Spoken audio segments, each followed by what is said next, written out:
샬롬. 오늘도 유해양식도 드시고 영양식도 드셔서 영육간에 강건하길 원합니다. 오늘 함께 우리가 성경 일독 나갈 본문은 창세기 14장 말씀이 되겠습니다. 우리 어제 창세기 12장 13장 말씀을 보았는데요. 그 내용은 이제 그 가나안 땅을 향해서 출발하던 아버지 데라와 함께 하란에 거주하였었죠. 근데 이제 하란에서 아버지 데라가 죽고 난 다음에 하나님께서 또다시 아브라함을 찾아주셔서 두 번째 가나안 땅으로 떠날 소명을 주시는 걸 볼 수가 있습니다. 아브라함은 이제 하나님의 그 소명을 듣고 가나안 땅을 향해서 떠났다가 이제 그곳에서 머물대 이제는 기근이 와서 애굽으로 내려가는 것을 볼 수가 있습니다. 애굽에서 이제 아내 사레를 이제 바로에게 이제 빼앗기고, 그러나 이제 그 대가로 많은 재물을 얻게 되죠. 그래서 다시 이제 돌아와서 이제 기거를 하는데, 이 많은 재물로 말미암아 조카 롯과 이 아브라함의 목자들이 다투는 것을 알 수가 있습니다. 그래서 결국 아브라함은 이제 조카 롯에게 이제 더 넓은 땅으로 떠날 것을 얘기를 해서, 조카 롯은 이제 요단들을 바라보고 그쪽 방향을 향해서 가고 소돔 근처까지 가는 걸 볼 수가 있습니다. 이렇게 이제 아브라함은 가나안 땅에 남아서 이제 살게 되고, 조카 롯은 아브라함을 떠나서 소돔 근처에 살 그 당시에 말씀 이제 창세기 14장에 기록을 하고 있습니다. 오늘 창세기 14장에서 우리가 중점적으로 볼 말씀은 이제 그 조카 롯이 이 살았던 이 소돔 이 땅에 이제 전쟁이 일어나서 결국 조카 롯은 이제 포로로 잡혀가고 많은 재물을 다 빼앗기게 됩니다. 이제 그 소식을 들은 아브라함이 이제 가서 조카 롯을 다 구해오고 다시 재물을 찾아오는 것을 볼 수가 있습니다. 근데 이 사건 속에서 이 중요하게 우리가 봐야 될 본문은 살렘 왕 멜기세덱입니다. 오늘 그 본문의 중점으로 우리가 보면서 말씀을 읽도록 하겠습니다. 창세기 14장 1절. 당시에 신할 왕 아므라벨과 엘라살 왕 아리옥과 엘람 왕 구돌라 오멜과 고임 왕 디다리, 이건 이제 가나안 동쪽의 그 네 명의 왕들인데요. 여기서 중점적으로 볼 것은 구돌라 오멜 왕입니다. 2절. 소돔 왕 베라와 고모라 왕 비르사와 아드마 왕 시낙과 소보임 왕 세메벨과 벨라 왕 소알 왕과 싸우니라. 이제 이 왕들은 5명의 가나안 남쪽의 왕들입니다. 3절. 이들이 다 시딤 골짜기 곧 지금의 염해에 모였더라. 이들이 10년 동안 구돌라 오멜을 섬기다가 제13년에 배반한지라. 우리 이제 이 사건을 통해서 이 구돌라 오멜이 이들 나라들을 이제 소국으로 다스리고 있었던 것을 우리가 알 수 있습니다. 그런데 이들이 이제 배반을 한 것입니다. 5절에 제14년에 구돌라 오멜과 그와 함께한 왕들이 나와서 아스드롯 가르나임에서 르바 족속을, 함에서 수수 족속을, 사회 기랴다임에서 엠 족속을 치고 호리 족속을 그 산 세일에서 쳐서 광야 근방 엘바란까지 이르렀으며, 그들이 돌이켜 엠비스밭 곧 가데스에 이르러 아멜렉 족속의 온 땅과 하사존 다말에 사는 아모리 족속을 친지라. 이들이 그 배반한 이 가나안 남쪽 왕들을 치러 내려오면서 여기저기 다른 나라를 침략하는 것을 볼 수가 있습니다. 8절. 소돔 왕과 고모라 왕과 아드마 왕과 스보미 왕과 벨라 곧 소알 왕이 나와서 시딤 골짜기에서 그들과 전쟁을 하기 위하여 진을 쳤더니, 드디어 이 가나안 남쪽에 배반한 왕들 나라 근처에 와서 이들은 이제 진을 치게 됩니다. 그래서 이들이 나가서 이제는 싸우게 되는데, 9절. 엘람 왕 구돌라 오멜과 고임 왕 디달과 신할 왕 아므라벨과 엘라살 왕 아욕 네 왕이 곧 그 5 왕과 맞서니라. 4대5로 전쟁이 이제 붙게 됩니다. 10절. 시딤 골짜기에는 역정구더기가 많은지라 소돔 왕과 고모라 왕이 달아날 때. 이제 우리가 알 수 있는 것은 이 가나안 남쪽 왕들이 이제 밀려서 도망가고 있는 것을 알 수가 있습니다. 특별히 소돔 왕과 고모라 왕이 달아날 때 그들이 거기 빠지고 역청이 많았다 그러죠. 그 역청 구덩이에 빠지고 또 빠지지 않은 나머지는 산으로 도망하며, 그래서 네 왕이 소돔과 고모라의 모든 재물과 양식을 빼앗아가고, 그리고 지금 거기에 지금 누가 거주하는지 12절에 나와 있습니다. 소돔에 거주하는 아브라함의 조카 롯도 사로잡고 그 재물까지 노력하여 갔더라. 우리가 창세기 13장에는 요단의 그 동쪽을 바라보며 떠났던 조카 롯이 드디어 어디에 거주하고 있는 걸 알 수 있나요? 소돔 지역에 들어가 사는 것을 볼 수가 있습니다. 근데 우리 창세기 13장 13절에 보면 소돔 사람은 야훼 앞에 악하며 큰 죄인이었다고 말씀하고 있습니다. 이렇게 하나님 뜻과 전혀 다른 삶을 살고 있던 이 악한 이 땅에 있었죠. 그러면 하나님의 보호하심이 떠난다는 것을 우리는 알아야 됩니다. 결국 이제 창세기 19장에 보면 이 소돔과 고모라가 하나님에 의해서 멸망당하는 걸 볼 수가 있습니다. 13절 도망한 자가 와서 히브리 사람 아브람에게 알리니 그때 아브람이 아모리 족속 마므레의 상수리 숲을 근처에 거주했더라. 마므레는 에스골의 형제 또 아넬의 형제라.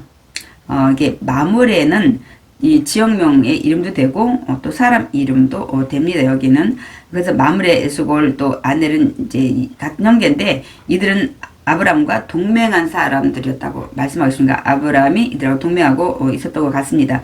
14절 아브람이 그의 조카가 사로잡혔음을 듣고 집에서 길리고 훈련된 자 아브람 집에서 태어난 자들을 훈련을 시킨 것 같습니다.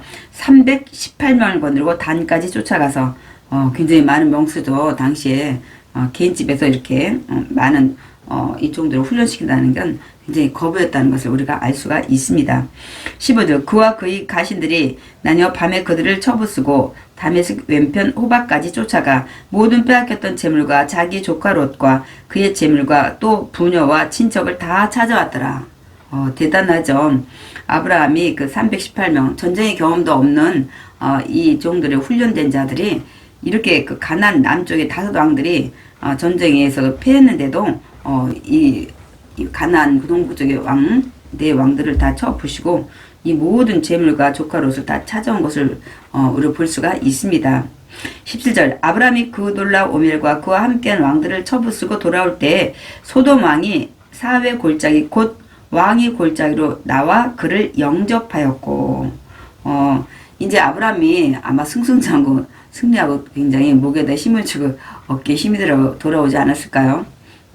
그렇게 해서 돌아올 때 거기 영접하러 나온 두 사람이 있었습니다. 소돔 왕과 그 다음 18절에 살렘 왕 멜기세덱이 아브라함을 영접하는 걸 볼 수 있습니다.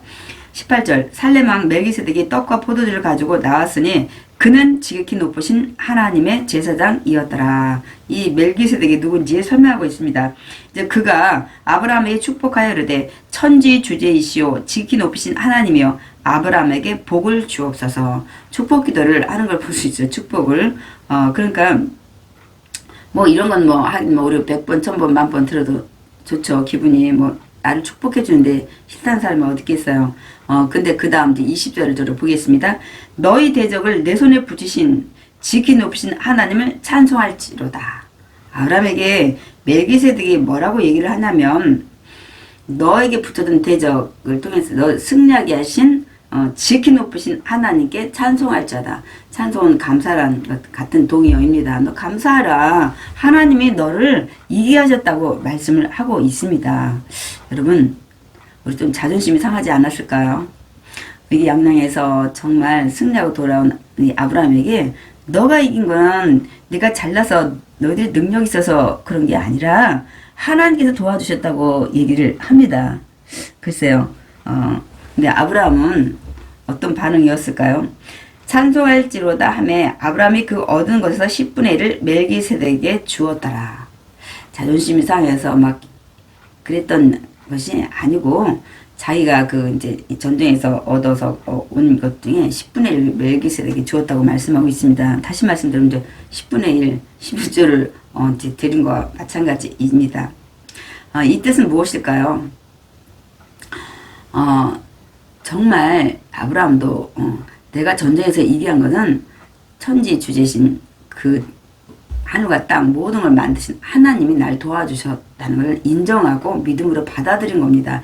그래서 우리가 11조 하면 굉장히 막 우리 부담스럽고 막 힘들어 하시는데 그런 의미는 10분의 10이 다 하나님이 주신 거지만 10분의 1을 통해서 하나님이 이제 그거는 내 거라고 말씀하셨기 때문에 드리면서 이 모든 것이 하나님 거라는 것을 우리가 인정하면서 감사하고 올려드리는 것이 예물이고 11조입니다, 여러분.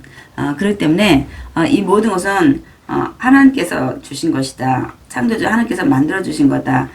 나에게 주신 모든 것이 하나님이 주신 것이다라는 그런 믿음을 표시하는 것이 우리가 10의 1조고 예물입니다.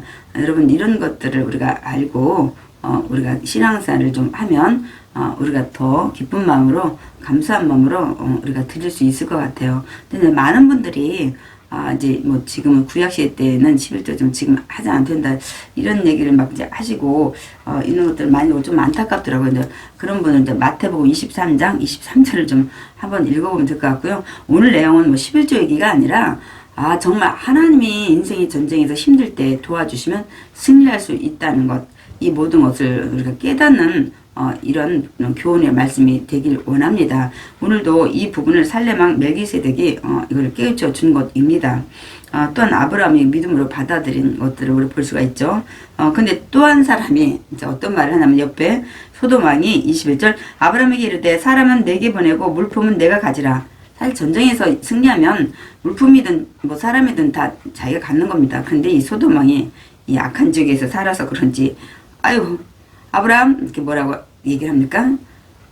보러 와서 잡은 사람은 다 내게 보내고 네가 그 전리품은 네가 다 가져. 굉장히 뭐 아량 베풀고 선처 베푸는 것 같이 뭐 그렇게 얘기를 하는데 사실은 아브라함 다 가져도 문제가 없습니다. 22절 아브라함이 근데 소돔 왕에게 이렇게 얘기를 합니다. 이르되 천지 주제이시오. 무슨 많이 들은 얘기죠. 바로 그 멜기세덱이 했던 얘기죠. 지키 높이신 하나님 야훼께 내가 손을 들어 맹세하는데 23절 내 말이 내게 아브라함에게 치부하게 하였다 할까 하여 내 말이 나중에 이 전리품 다 가지라고 해놓고 아브라함이 내가 다 줘서 부자 됐어. 너가 이런 말을 할까봐 내가 내게 속한 것은 실한 오락이나 들매끈 한 가닥도 내가 가지지 아니하리라 이렇게 얘기를 하고 있습니다. 그러면서 24절 오직 젊은이들이 먹은 것과 나와 동행한 아넬과 에스올과 마므레 아까 그 동맹 맺은 자들 형제들 분깃을 제할지니 그들이 그 분깃을 가질 것이니라. 이 같이 싼 이 동맹한 이들과 이제 이 전쟁터에 나갔던 젊은이들 318명 먹은 이런 것들은 내가 좀 제할 것이다. 이 목을 챙겨서 주는 것을 볼 수가 있습니다. 그래서 오늘 우리가 이제 창세기 14장을 이제 우리가 마치는데요. 오늘 그 살레망 멜기세덱이 갑자기 등장한 이 사람은 누구 있을까? 우리 굉장히 궁금하지 않습니까? 예수님을 예표를 하고 있습니다. 예수님의 모형입니다. 어떻게 예수님 모형이라고 우리가 할 수 있느냐고 또 이렇게 또 의심도 되고 하시는 분들이 있을 거예요. 그래서 우리 여기 살렘은 이게 평강이라는 뜻이잖아요. 예루살렘, 그래서 평강의 도시. 제가 또 이제 항상 여러분한테 인사를 샬롬 하자, 샬롬이나 같은 뜻인데요. 샬롬, 안녕하시냐, 평안하시냐, 인사를 하는 인사입니다. 근데 우리 평강왕은 어서 우리 많이 들은 단어 아닌가요? 그래서 이사야 9장 6절에 보면 제가 좀 읽어드리겠습니다.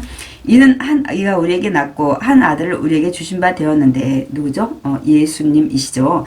그의 어깨에는 정사를 메었고 그의 이름은 기묘자라 모사라 전능하신 하나님이라 영존하시는 아버지라 평강의 왕이라 할 것입니다.